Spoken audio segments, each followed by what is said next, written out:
bibir, oh Tuhan, yang berdusta, lidah penipu, supaya kami boleh menggunakan bibir kami, mulut kami, untuk memperkatakan firman-Mu, menyampaikan kata-kata berkat, mengalirkan hayat.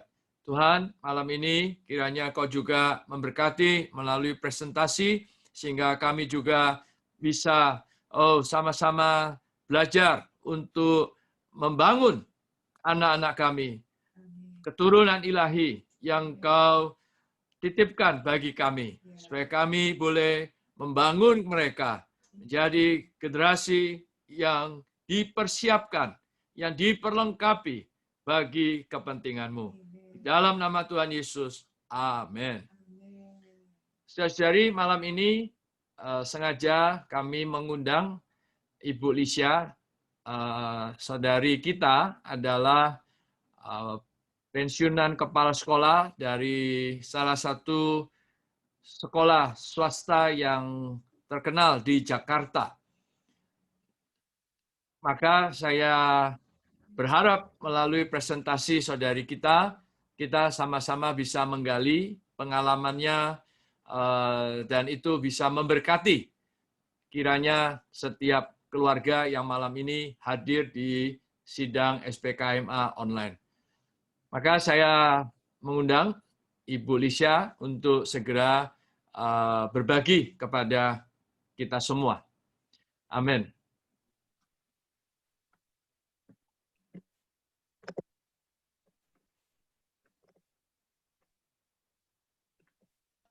Amin. Selamat malam, saudara-saudari. Terima kasih, Saudara Estu. Amin. Puji Tuhan.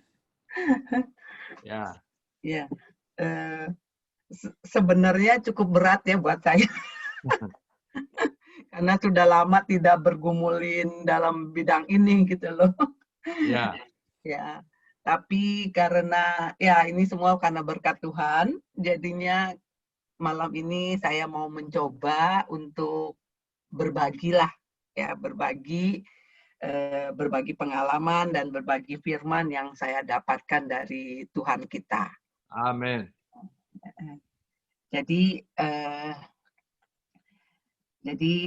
mulanya sih sebenarnya waktu Kenny bilang sama saya sebenarnya mau mencoba untuk menolak gitu loh.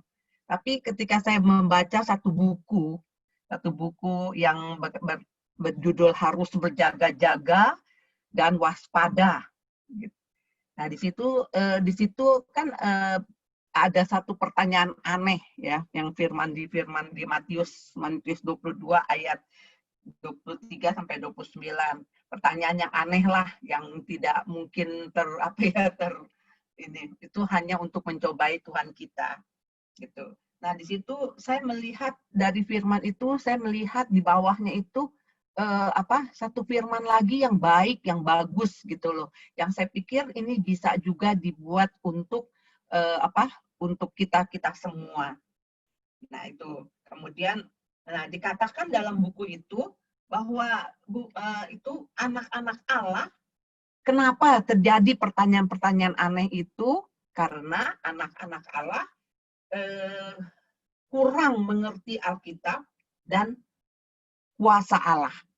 Nah, di situ saya mulai tergerak hati saya, oh ya, dengan membaca firman di bawahnya itu, saya mulai tergerak, oh iyalah, kita cobalah untuk mengerti dan mengenal kuasa Allah kita. Siapa kira-kira? Nah, kemudian berdasarkan pengalaman saya dari situasi dulu, zaman dulu, waktu ketika saya masih ngajar, dan saat ini, itu ada satu perubahan yang sangat yang sangat jauh sekali. Perbedaan pola pikir daripada anak-anak kita. Kalau anak-anak kita saat ini adalah ya cukup baik, cukup cerdas, dan kedua juga mereka tuh karena kita dimulai demokrasi dan di sekolah-sekolah juga diajarkan kebebasan, mereka inginnya selalu mengeluarkan pendapat, selalu mengarah ke arah kebebas. Jadi saya pikir ya sudah waktunya kita mempersiapkan anak-anak kita dengan firman Tuhan. Dan saya lihat dengan SPKMA ini ya cukup baik bukan cukup baik untuk mendidik keluarga-keluarga Allah dengan dari kecil sudah mengenal firman Tuhan. Jadi kita baca dulu firman Tuhan dari 2 Timotius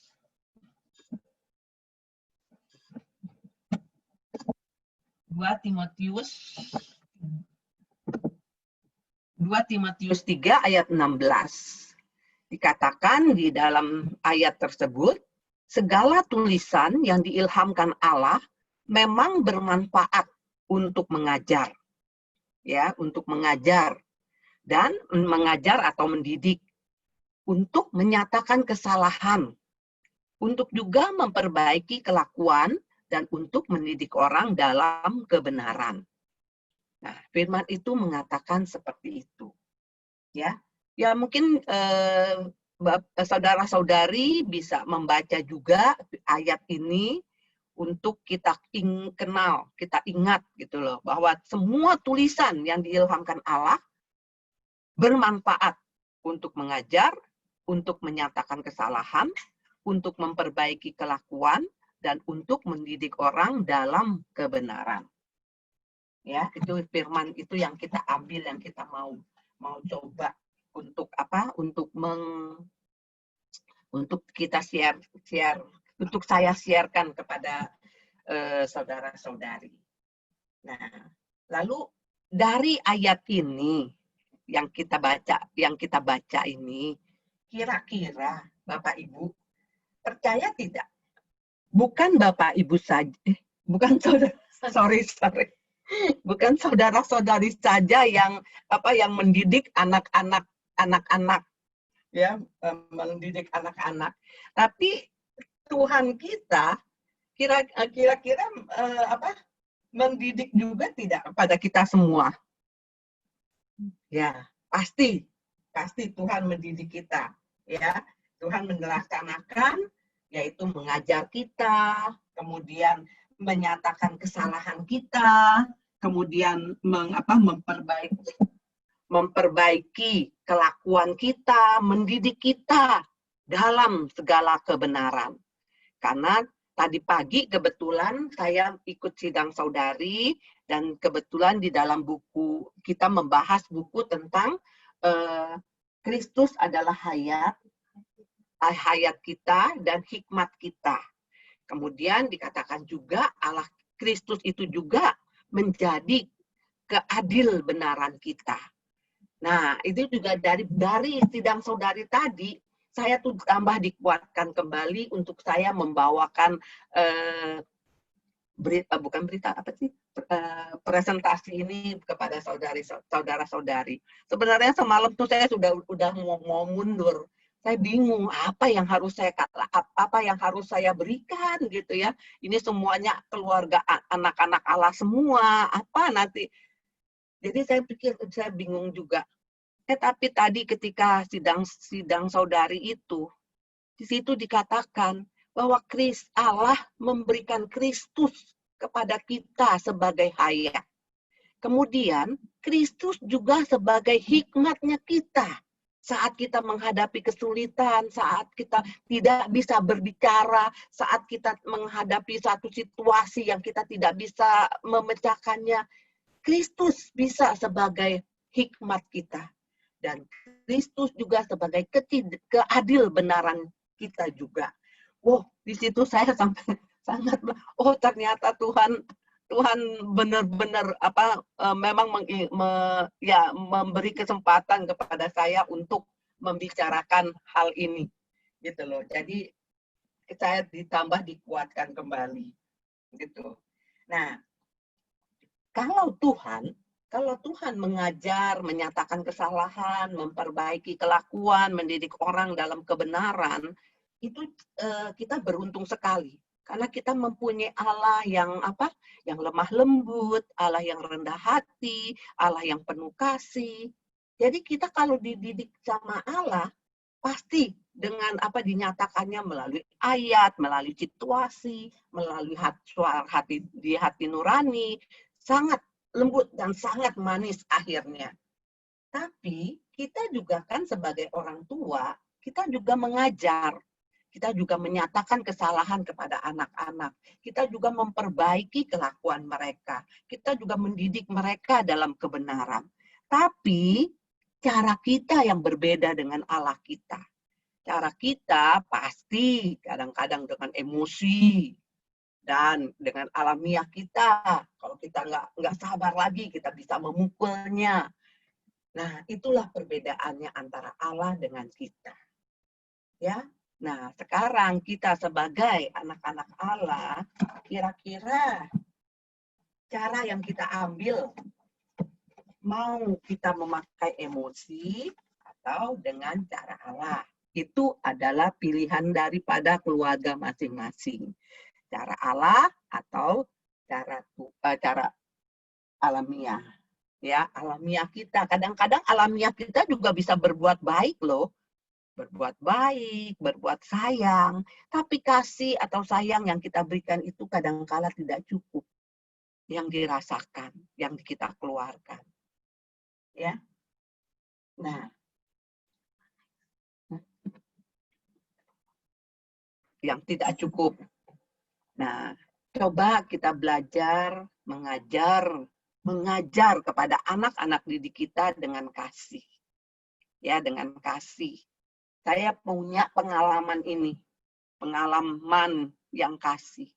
Kasih yang kita, itu kasih yang kadangkala kita bisa mengatasi, kadangkala kasih yang kita punya itu, kadang-kadang kasih alamiah kita itu kadang-kadang, wah, bisa terkebentur dengan situasi yang sangat sulit itu. Akhirnya kita emosi.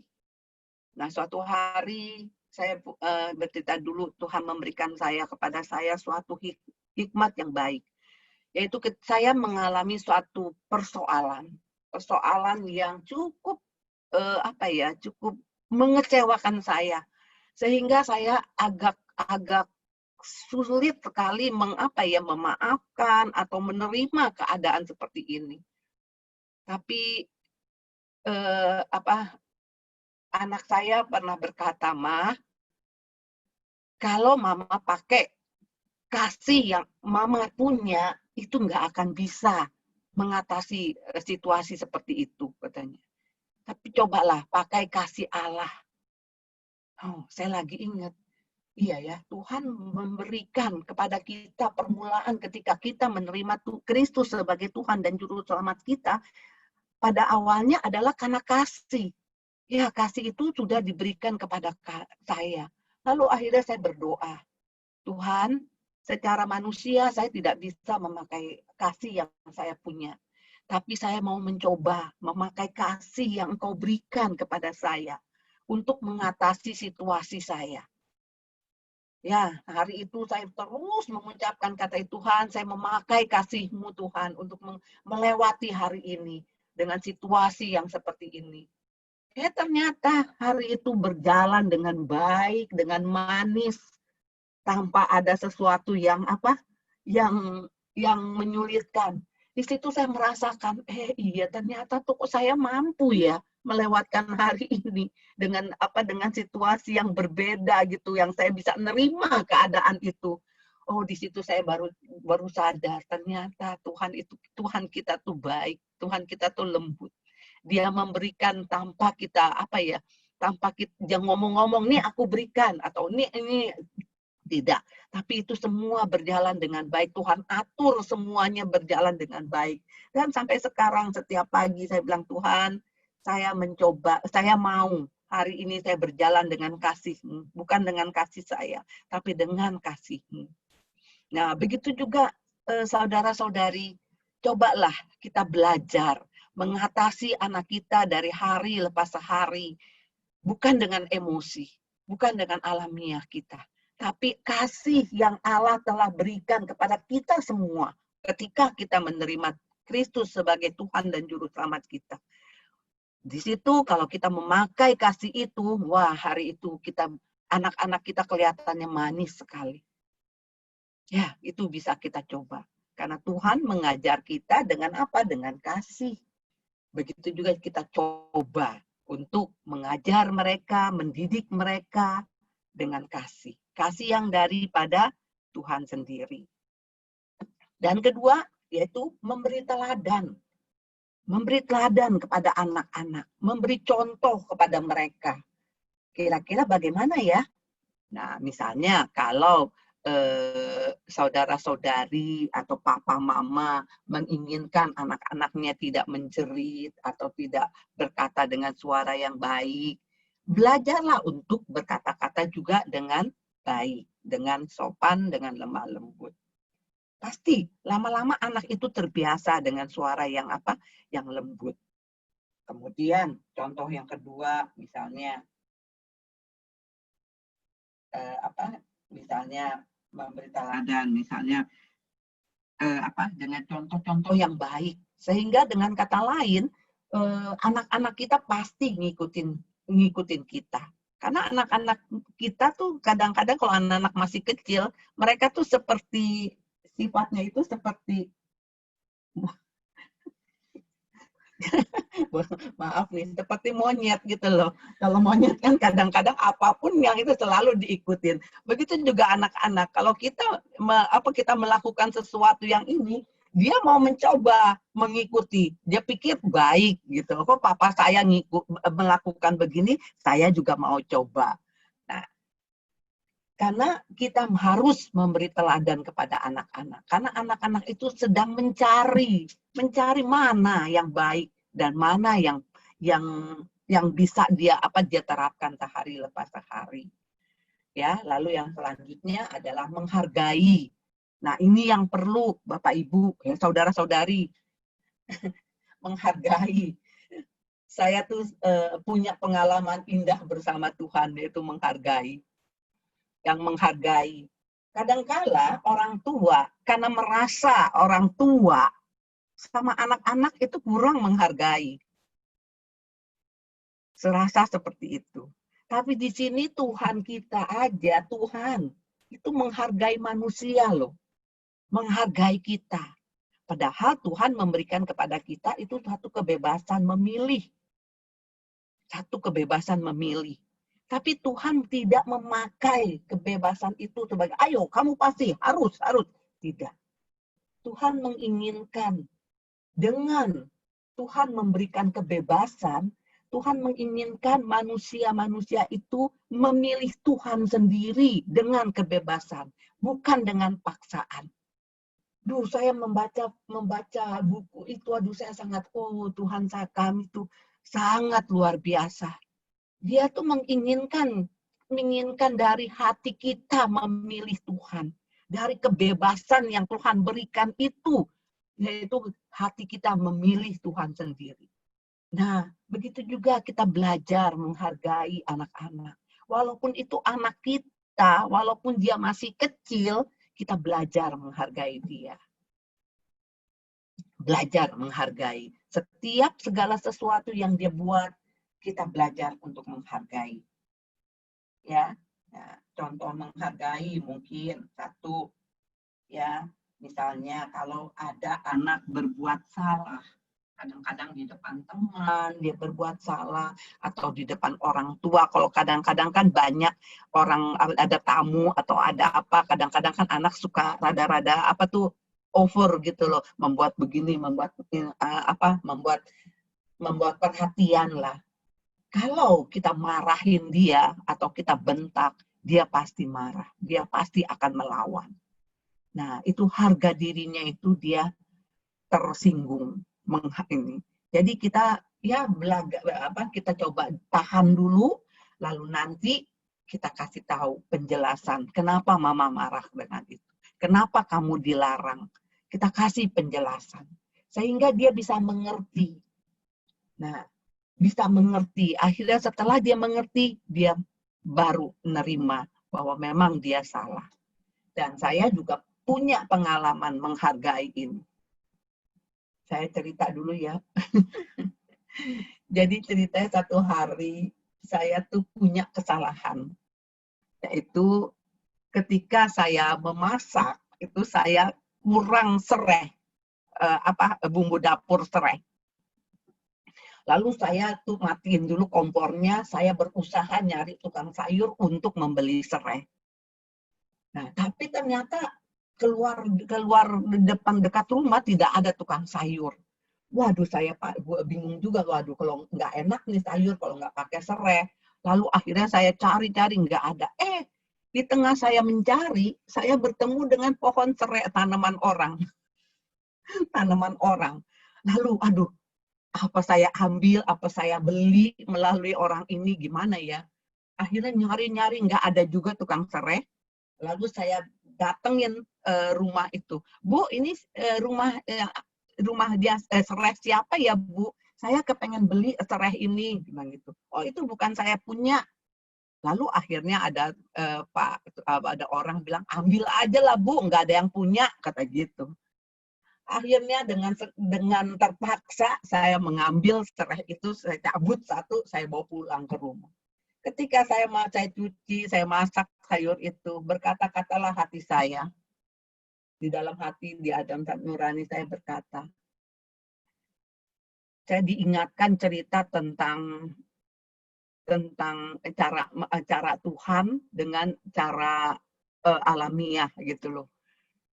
Kamu kalau cara Tuhan, toh sayur itu bisa nanti jam 4 sore itu tukang sayur biasanya suka lewat ke rumah saya. Kalau nunggu aja sebentar lagi, pasti itu tukang sayur itu lewat di depan saya, di depan rumah saya. Tapi ternyata kamu memakai kekuatan kamu sendiri, memakai alamiah kamu sendiri dengan mencuri. Ya, di situ saya diingatkan peristiwa begitu. Aduh, iya benar ya. Itu salah benar di mata Tuhan, walaupun itu nggak ada yang punya. Tapi saya merasa saya merasa iya Tuhan, saya salah. Saya memakai cara saya sendiri. Kalau saya nunggu sebentar, tidak lama-lama, tunggu 5 menit lagi tukang sayur itu lewat. Ya, akhirnya ya udahlah, terpaksa saya bilang, ampunin saya Tuhan. Saya belajar untuk saya memakai caramu Tuhan, bukan cara saya. Nah, di situ saya belajar. Nah, Tuhan kita tuh sangat menghargai. Dia tidak marah kepada kita, walaupun memang itu keadaan itu tidak baik, tapi Tuhan tidak marah. Tuhan menjelaskan kenapa saya bersalah itu, yaitu dengan memakai cara alamiah saya, bukan memakai caranya Tuhan. Kalau caranya Tuhan, pasti menunggu, sabar dengan apa. Akhirnya toh sama juga jadinya itu sayur. Nah, di situ saya benar-benar cukup merasakan Tuhan saya itu sangat sangat luar biasa, sangat elegan, sangat indah gitu loh. Bahwa dia memberitahukannya secara membandingkan antara yang benar dan yang tidak. Antara, ya, seperti itu. Nah, disitulah kita belajar untuk menghargai anak-anak kita dengan caranya Tuhan. Yaitu kita belajar memberi contoh, memberi teladan, dan menghargai setiap perilakunya kita. Jangan kita merasa atau mendidik dia dengan polanya kita. Karena pola kita dengan pola anak itu berbeda. Polanya kita dengan pola anak itu berbeda. Jadi kita belajar menghargai dengan caranya Tuhan. Dan terakhir adalah mendengarkan. Belajar mendengarkan apa yang anak ingin ceritakan. Ya mungkin ada kan sering berdiskusi, sering banyak menceritakan sesuatu tentang cerita firman Tuhan, di mana supaya anak itu merasa dekat dengan orang tuanya. Dan begitu juga dengan papa-papa, kalau papa zaman dulu kan perbedaannya jauh sekali antara anak dengan orang tua. Tapi kalau papa-papa sekarang kelihatannya sih jauh lebih lebih mendekati. belajar untuk mendengarkan. Jangan sampai anak-anak kita itu kalau di rumah tidak ada yang mendengarkan dia, akhirnya dia mencari di luar, yaitu menceritakan segala sesuatunya kepada teman atau kepada orang tua dari temannya. Nah, sebelum hal itu terjadi, kita membuka hati kita untuk mendengarkan mereka. Apa sih yang mereka susahkan? Apa sih yang mereka pikirkan saat ini? Ketika dia sedang ngelamun, apa yang mereka lamunkan? Nah, kita coba mengajar dengan kasih, memberi teladan yang terbaik, menghargai setiap keadaan anak, dan mendengarkan mereka. Nah, itulah kiranya. Supaya kita bisa mempersiapkan diri kita ketika kita melepaskan anak-anak kita itu keluar. Nah, di sini kita harus mempersiapkan ketika kita melepaskan anak-anak itu sekolah, anak-anak itu keluar SMP, SMA, dia sudah bisa bertanggung jawab, dia sudah bisa menyatakan benar dan salah. Yang seperti dikatakan tadi, dia bisa mengkomitmenkan bahwa dia harus berkata jujur. Karena di zaman sekarang anak-anak dari kecil, maksud saya, perkataan benar itu jauh dari mulut mereka kalau anak-anak di sekolah ya. Ya, jadi di situ kita perlu mempersiapkan mereka. Nah, sebagai orang tua, kiranya terutama ibu-ibu ya yang selalu berkecimpung paling banyak kepada anak-anak, biarlah menyediakan waktunya 15 menit atau 10 menit setiap pagi sebelum sibuk dengan yang lainnya. Ketika bangun tidur, duduklah.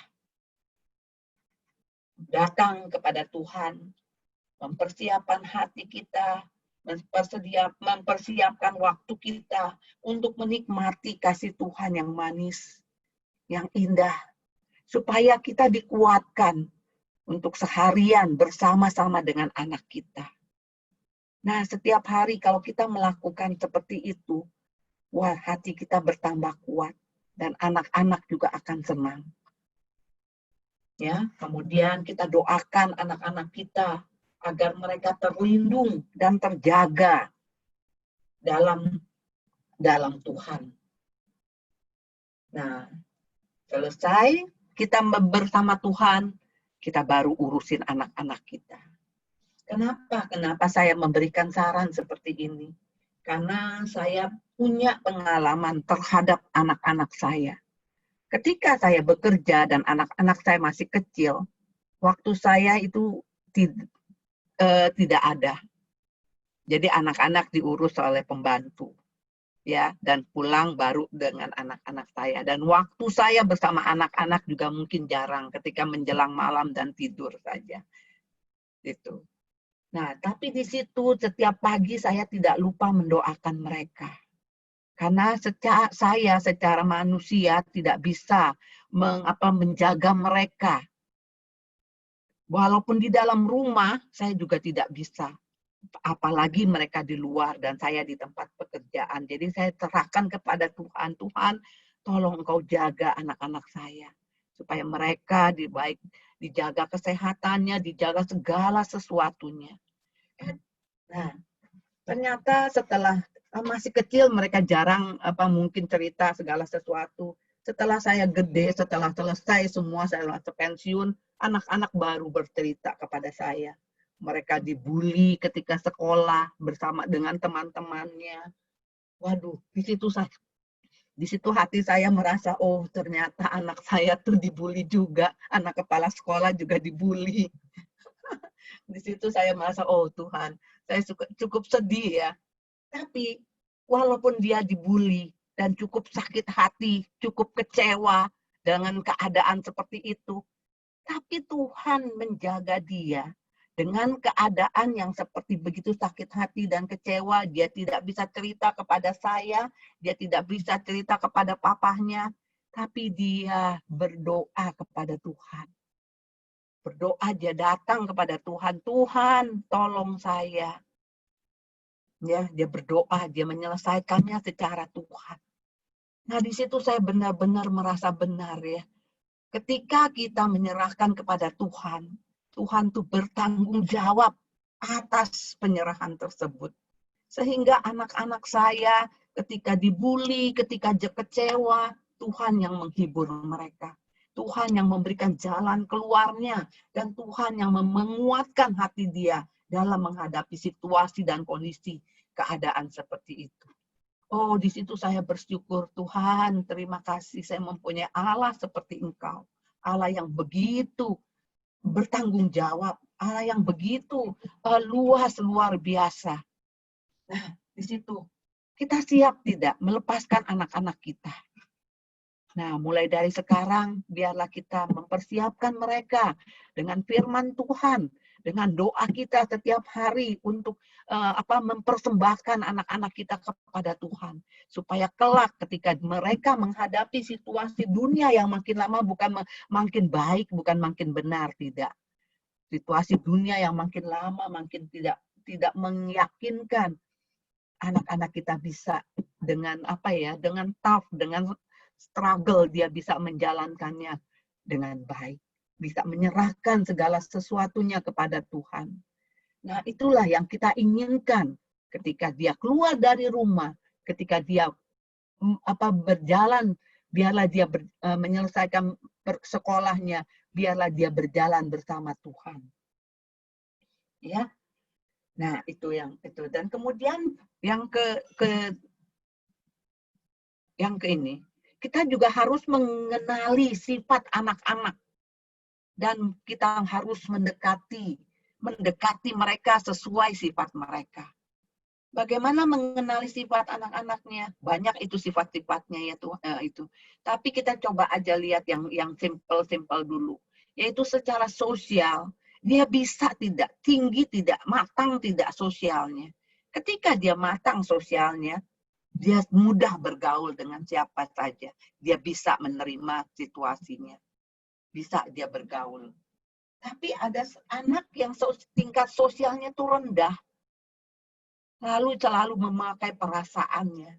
Nah, anak yang itu yang selalu menyendiri, itu yang kadangkala dibully oleh teman-temannya. Tapi kalau yang sosialnya tinggi, dia bisa bergaul dan segala sesuatunya bisa dia atasi, dia bisa menjaga dirinya dengan baik. Tapi yang suka menyendiri, ini kita harus lebih banyak memperhatikan mereka. Jadi kita harus mengenali sifat anak-anak kita. Dan kita juga harus mendekatinya sesuai dengan sifat-sifat mereka. Ya, mendekati mereka dengan lebih tepat. Nah, itulah kita harus datang kepada Tuhan. Tuhan, apa yang harus kami perbuat untuk mendekati anak-anak kita sesuai dengan Tuhan, yang Tuhan inginkan. Ya, nah itu yang kenalilah sifat anak-anak kita dengan baik. Kemudian selanjutnya ayat ini yang terakhir yang kita perlu, yaitu dengan ayat 2 Timotius 3 ayat 17a. Dengan demikian, setelah kita melaksanakan semuanya itu, mengajar dengan kasih, menyatakan kesalahan dengan sesuai dengan firman Tuhan, memperbaiki kelakuannya juga dengan baik, kemudian mendidik orang di dalam kebenarannya dengan baik. Nah, makanya kita mempunyai anak-anak Allah, anak-anak manusia, kepunyaan Allah yang diperlengkapi untuk setiap perbuatan baiknya. Ya, moga-moga kedua ayat ini boleh dapat menjadi pegangan kita di dalam kita mendidik anak-anak kita supaya mereka bisa lebih baik hidup di masyarakat. Nah, ini kesimpulannya. Kita belajar mendidik anak-anak dengan kasih Tuhan, kemudian kita menyatakan kesalahannya dengan lemah lembut, ya, dengan firman Tuhan kalau bisa, kalau ada, kalau sudah siap. Kemudian kita memperlakukannya, memperbaiki kelakuannya dengan firman Tuhan. Yang tadi seperti yang tadi juga Saudara Estu katakan, kita melatih karakter benarnya, berkata jujur. Ya, setiap hari, setiap ini kita lakukan. Kemudian kita mendidik dia di dalam kebenaran, yaitu kebenaran firman Tuhan. Jadi dengan kata lain, kita mulai belajar mengadakan persekutuan yang baik dengan Tuhan. Pasti Tuhan akan melindungi kita dan menjaga kita di dalam kita membawa anak-anak kita ke dalam tangan Tuhan. Dan akhirnya pasti setiap anak-anak manusia kepunyaan Allah diperlengkapi untuk setiap perbuatan baiknya. Amin. Terima kasih, Tuhan berkati. Amin. Puji Tuhan. Terima kasih, Saudari Lisha. Ya. Amin. Untuk presentasi